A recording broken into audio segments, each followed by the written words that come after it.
The N64 console had some good wrestling games developed by the Aki Corporation and published by THQ. This video is going to cover the counter system.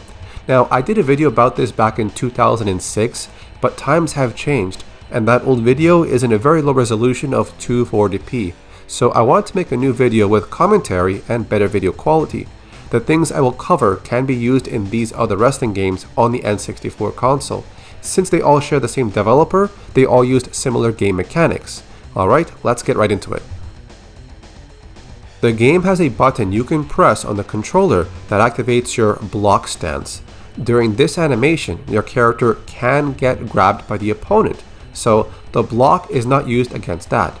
It is, however, used against physical attacks like weak attacks, strong attacks, and also running attacks. So as you can see, you did not take any damage. However, if you time it correctly, if you press the block button right before the attack hits you, you will catch the opponent's attack and go into your own attack. So in a way, it's a counter system. It's something you can use against an opponent that is very aggressive with their physical attacks. If you master the timing to counter their attack, you can change the battle in your favor. Countering some attacks will cause your character to pause. Just push attack or grab to complete the animation. But countering some strong attacks tend to go into the full animation automatically. The opponent also has access to two different types of running attacks, and countering both of them does work, but again, it requires very strict timing. Now, certain animations within the game are longer, so it might throw off the timing of when you actually have to press the block button to counter the attack right before it hits you. It's really just a matter of memorizing the attack animations for these characters and getting the right timing, because if you miss, you get hit in the face. I did this test on WCW vs NWO Revenge. At least for this game, it seems like there's no counter for attacks done behind the rope. It might have been updated in the two games released after this one. I did not test it in those games, so for now, all you can do is block. If the opponent goes to the top rope, that attack is not blockable, as you can see right there. Now you can, however, play it a bit more safe and just time it to where you can run and just dodge the entire attack.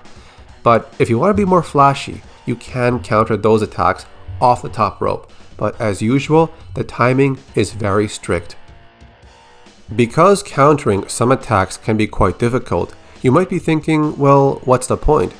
Countering some attacks will grant you a small portion of spirit meter, so that is another bonus to countering the opponent's physical attacks. The spirit meter gives you a higher chance to perform a reversal, but remember, it's only a chance, not a guarantee, so don't expect it to happen all the time. But keeping your spirit meter high is always better. You can also increase it by taunting. It also gives you access to your special finisher when it's full. When the meter is flashing, you have to do a taunt, so the special text can appear first. Then perform a strong grab and do a taunt within the grab to do your special finisher.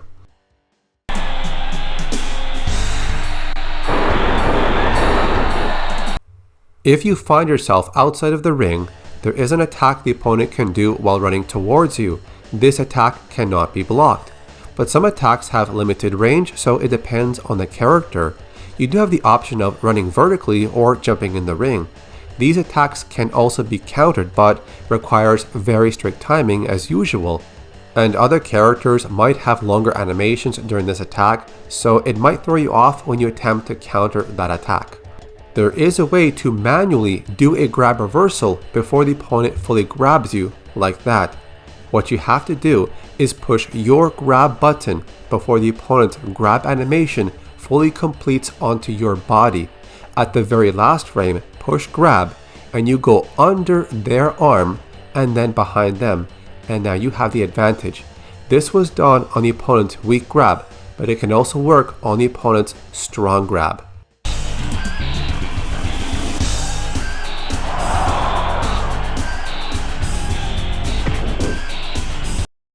There's also a button you can press that does a duck or a dodge animation. Use this button to avoid grab attempts by the enemy. However, with the right timing, you can break their grab on your body. Just press the dodge button right before their grab connects with your body and you push their hands away from you, and now you have the advantage. So from this position, you can either do two different things. One, you can break their grab and do a physical attack, or break their grab and go into your own grab afterwards. The choice is really up to you. If you attempt a strong heavy attack in this situation, because it's so slow, it can still get countered by the enemy at the very end, so that doesn't work out.